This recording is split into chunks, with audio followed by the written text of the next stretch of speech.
Morning, guys. So it's Jack here again. We're here to talk to Paula today to talk about mindfulness. So welcome to the first interview for JPWC24's Instagram. Thank you for being here. You're welcome, Jack. What is mindfulness? Okay, there's lots of definitions, so I'm just going to go for it for the easy route. First of all, I'll tell you what it's not. So a lot of people think, oh, it's this woohoo stuff, out there, this mindfulness, meditation, lying on the sofa, but it's not, and it's not sitting there chanting at your desk all day. It's actually a lot more than that. So what mindfulness is, it brings an awareness to you living in the present moment when you're not living in the present moment. So a lot of people, including myself at times, have been thinking about the past, the future, and when we're doing that, if it's bad stuff that's happened or not so great, it can bring on anxiety, depression, low moods. So by living in the present moment, you're actually focusing on the here and now, which keeps you, go through what it does in a moment, but just keeps you in the present moment basically. Okay. So why is mindfulness important to you? Important to me. I think through life we go through stuff, challenges constantly, and for me, I've been through challenges in my life, and where you think there's no return to just being that normal person again, whatever normal is. So with mindfulness, it's helped me have a calmer mind. It can change your behaviours in a good way, and help me live in the present moment and be more mindful. Okay. How did you get into it? Okay, so we've all got a story, and quite a few years ago I got remarried. Was having that was my future, or so I thought. Met my Prince Charming, happy days, and then after a short time, my husband got ill and suddenly passed away. So at that time, for me, that wasn't how my life was planned out. And although I knew it was going to happen, it was a shock to my system. So for me, I'd always sort of been, quite bubbly, positive. This really threw me. Although I'd been through challenges before, this was just a time in my life it just felt like a door being slammed in my face. So I became withdrawn. Suffered with depression, anxiety, low moods, and I was living in a bubble. I wasn't living, I was just existing. And this went on for a few years, and I was safe in my bubble. I was safe, so I wanted to stay there. I didn't want to come out. I didn't want to meet friends for coffee. I was quite happy where I was. Although I say I was happy, really looking back at it now, I was so unhappy. And it just felt like it was just going to be like that forever. And people around you do notice, and invite you out. And I was always that friend that cancelled, last minute. But the good thing is they still kept asking.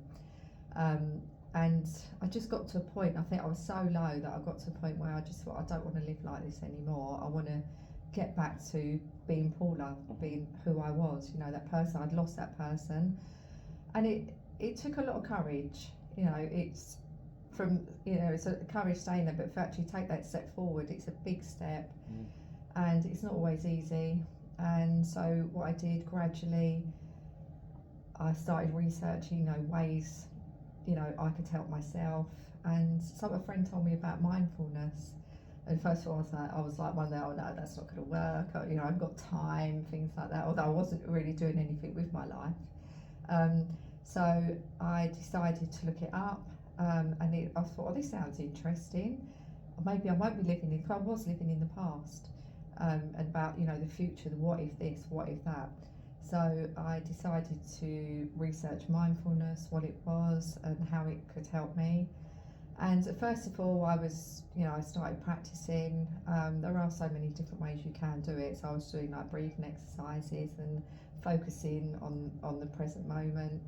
And I just thought, oh, I can't do this. I tried so many times, gave up. But I do like a challenge as well. So I hadn't lost that in myself. So I carried on and just doing short practices. And over time, not even that long, I thought, actually, I'm living more in the present moment. I'm not thinking about, you know, what's happened, getting all the triggers. And if I was triggered, with mindfulness, it brings an awareness of where you're not in the present moment. And of course, we're going to have thoughts all day long. It's just normal, we do have thoughts. And mindfulness doesn't stop the thoughts. What it does, it brings an awareness to when you're having these thoughts. So it can bring you, you know, your mind back to the present moment. And in that present moment, I'm not anxious or depressed or feeling low because I'm not thinking about stuff that's happened and what's going to happen.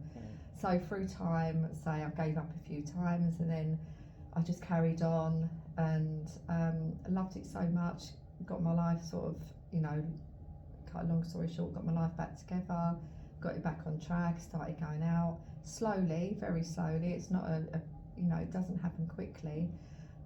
So much so that I loved it so much that I decided to learn about it and qualify to be a teacher. So I actually teach. Yeah, so and I think with me, everything I do teach about, since then I've learned sort of different therapies I teach. It's things I've used on myself and been through and use that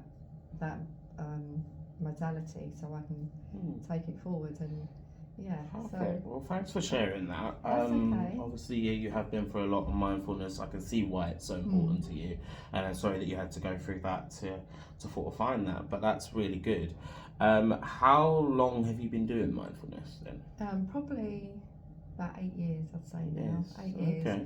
And there are times, and it's not just sitting there doing breathing exercises. You can do, you know, when I walk to work sometimes, normally we're so busy, you know, life is busy, and we go from A to B, not even noticing anything around us. So if you know, practice mindfulness, you can do mindfulness walking. So sometimes on the way to work, I'll look around, you know, and there's so much beauty out there that we don't recognise. You know, we walk through parks, we don't even look at flowers, trees, but if you actually took the time to do that, it makes such a difference to your life. Yeah, I think nowadays a lot of people spend too much time looking down at their phone when they're walking, so they miss out on that sort of thing. I think, yeah, with mindfulness, you have to sort of shut off your phone, and I think you'll agree that with walks, you need to concentrate on what's around you rather than down in front of you.